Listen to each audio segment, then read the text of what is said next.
આપ જોઈ રહ્યા છો NN ન્યૂઝ. હું છું એન્કર રવિતા પટેલ. હવે જોઈએ અગત્યના સમાચાર. સુરતમાં ટ્રાફિક સમસ્યા હલ કરવા આયોજન. સુરતના કારગિલ ચોક ખાતે BRTS રૂટ કાપવામાં આવશે. રોડ અંદર લઈ જવામાં આવશે. પોલીસ કમિશનરે આપી સૂચના.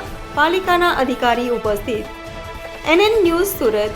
દર્શક મિત્રો, NN ન્યૂઝને લાઇક, શેર, સબસ્ક્રાઇબ કરો, બેલ આઇકન પ્રેસ કરો જેથી આપને નોટિફિકેશન્સ મળતી રહે.